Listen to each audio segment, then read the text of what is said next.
অমানবিক, বিভীষিকাময়, উদ্বেগজনক। প্রয়াত মায়ের কর্নিয়া দান করে এক দৃষ্টিহীনের চোখে আলো ফেরাতে চেয়েছিলেন, কিন্তু তার জন্য কৃষ্ণনগরের বাসিন্দা আমির চাঁদ শেখকে 3টে দিন জেলে কাটাতে হলো।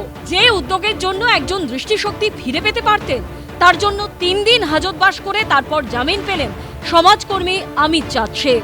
পরিবারের বাকি 4 জনেরও জামিন মঞ্জুর করল কোর্ট। আমার মা পর্যন্ত অনুপ্রাণিত হলো, অথচ এইখানে অনেক অনেক তথাকথিত শিক্ষিত তারা এখন বোঝে না। পরিবারের 5 জন যারা অ্যারেস্ট হয়েছিলেন 5 জনকে কোর্ট বেল দিয়েছে। বিতর্কের সূত্রপাত 8ই জানুয়ারি। ওই দিন মৃত্যু হয় কৃষ্ণনগরের সেনপুরের বাসিন্দা রাবেয়া বিবি। গ্রামবাসীদের একাংশ অভিযোগ করে বৃদ্ধার কর্নিয়া বিক্রি করে দেন তার ছেলে আমির চাঁদ শেখ। তারা অভিযোগ করেন পরিবার নাকি বৃদ্ধার চক্ষুদানের কোনো নথি দেখাতে পারেনি। এরপরে কৃষ্ণনগরের বাসিন্দা ও সমাজকর্মী আমির চাঁদ শেখ সহ পরিবারের 5 জনকে গ্রেপ্তার করে কৃষ্ণনগর কোতোয়ালি থানা। চক্ষুদান করতে গেলে যে চক্ষুদান করেন, মরণোত্তর চক্ষুদান বা দেহদান, তার নিজস্ব কোনো কনসার্ন লেটার আগে থেকে লাগে, অথবা পরিবারের প্রত্যেকটা সদস্যের কনসার্ন লেটার লাগে, কনসার্ন লেটারে সিগনেচার লাগে। কিন্তু এরকম কোনো কাগজ সেই মুহূর্তে দেখাতে তারা পারে না। তখনই ফাঁসানোর অভিযোগ তুলেছিলেন আমির চাঁদ শেখ।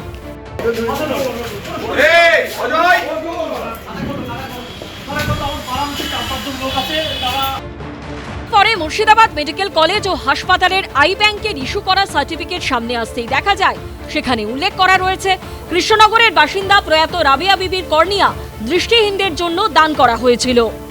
কর্নিয়াটা সংগ্রহ করেছি মৃত রাবেয়া বিবি শেখের। আমরা গাইডলাইন এনপিসিবি অ্যাক্ট অনুসারে, national programme for control of blindness অ্যাক্টে যা গাইডলাইনে বলা আছে, সেই গাইডলাইন আমরা পুরোটা মেনেই এই কাজটি সম্পন্ন করেছি। না, পুলিশ অ্যারেস্ট করার আগে আমাদের কিছু জিজ্ঞাসা করেনি, যোগাযোগ করেনি। আমরা অত্যন্ত নিন্দার চোখে দেখছি আমির চাঁদ সহ তার পরিবারের যাদেরকে গ্রেপ্তার করেছেন, এটা অত্যন্ত ন্যাক্কারজনক কাজ হিসেবে দেখছি আমরা। অর্থাৎ কর্নিয়া চুরির অভিযোগ পুরোপুরি ভিত্তিহীন। 3 কন্যা 1 পুত্র। পুলিশ এই অভিযোগ পাওয়ার পরে অথরিটির কাছ থেকে এই প্রমাণ আছে কিনা দেখা উচিত ছিল। যদি না থেকে থাকে তাহলে গ্রেপ্তার করা, আর যদি এই প্রমাণ থেকে থাকে তাহলে গ্রেপ্তার করার কোনো প্রশ্নই নেই।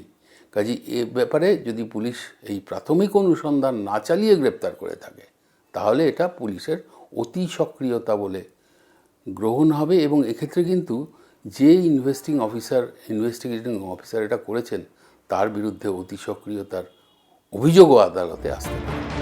বৃহস্পতিবার 3 দিনের জেল হেফাজত শেষে আমির চাঁদ সহ তার পরিবারের 5 জনকে কৃষ্ণনগর জেলা আদালতে তোলা হলে সমস্ত তথ্য প্রমাণ খতিয়ে দেখে জামিন মঞ্জুর করেন বিচারক।